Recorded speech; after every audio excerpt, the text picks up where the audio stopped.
Out of the 7 maps currently in Tarkov, many have differing opinions on what maps are the easiest and the hardest. It really boils down to personal preference and how you, the player, navigate the map and what your goal is when you're on that map. While others have their choices, my personal accolade for the hardest map in the game is, without a doubt, Interchange. Ever since its introduction in patch 0.8, Interchange has been the map that I spend the least amount of time on, only doing what's absolutely necessary to level up Ragman to loyalty level 4, before moving on and never touching the damn thing ever again. And there are some reasons as to why this map gets the least amount of playtime, at least for me personally. The difficulty starts as soon as you load into the map, the spawns. Off the jump, Interchange has some of, if not the worst spawns out of all the maps in the game, with a very close second being reserved, although that is debatable, regarding how quickly you can spawn and die within run into someone within 0 to 15 seconds. Honestly, I was gonna just single out the railway side of the map specifically as being the more egregious of the two, but even Emercom can have really bad spawns sometimes in terms of you spawning and seeing someone either directly to your left or your right. The map isn't even that big, so it's hard to stuff 12 to 14 players in that map without someone getting shafted really early on at the start.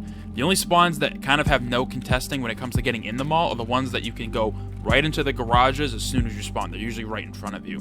And even if you do manage to get inside, there's no guarantee you're getting out, especially with what's to come, in terms of the map being more and more difficult than any other one.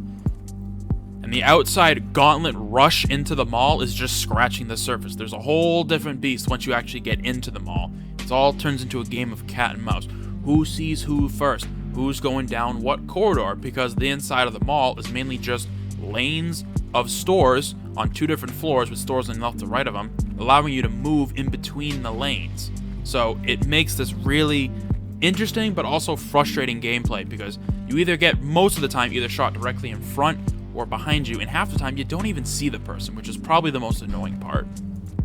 Now, in regards to loot on Interchange, this could be not as bad as it was before with the introduction of their first iteration of dynamic loot.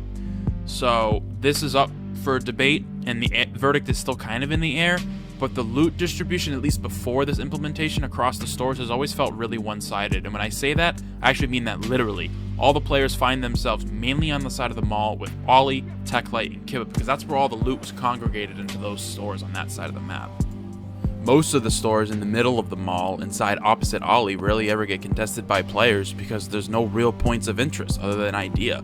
All the good loot that people want is located on one half of the store, which is a shame because the mall's so big, moving some of the loot around or even relocating some of the stores inside of the mall could spice up some of the stale PvP encounters that take place. And of course, the most frustrating part of this map by far is the visibility. It's just atrocious, and it's gotten worse over the years, I'd argue. I can barely see what's going on inside of the mall, especially in stores like Ollie. And yes, it makes sense for it to be dark because there's no lights or overhead glass allowing sunlight in, but this is where that saying of as realistic as playable comes into effect. It's certainly realistic, but god is it not playable. Granted, I don't use post effects when I play Tarkov, but still, the lighting situation is just the most unforgivable part of this map.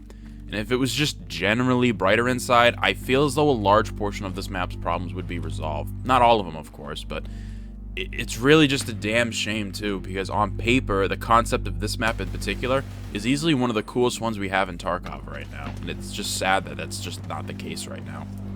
But its overall implementation has done this map no justice, which is why I actively avoid it until I have to play it. And that's annoying too, because Ragman's quest gives some of the largest amount of XP, so if you really want to grind your tasks and level up, you kind of have to complete his missions to get all that experience, and that map is just not fun to play at any point in the wipe. It really isn't. Now, people may have differing opinions on which map is the hardest or which map they hate the most, and that's perfectly fine. But for me, Interchange wasn't always the worst map.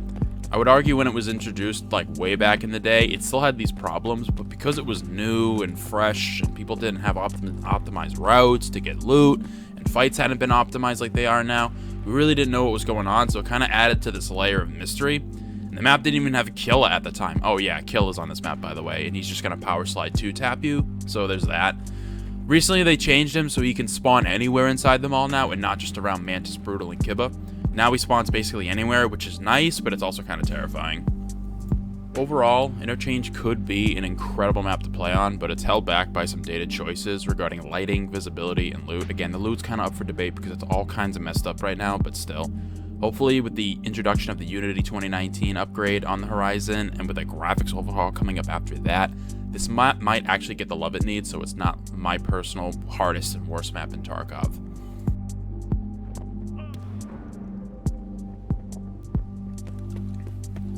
Thank you for taking the time out of your day to watch this video, and I hope to see you in future ones.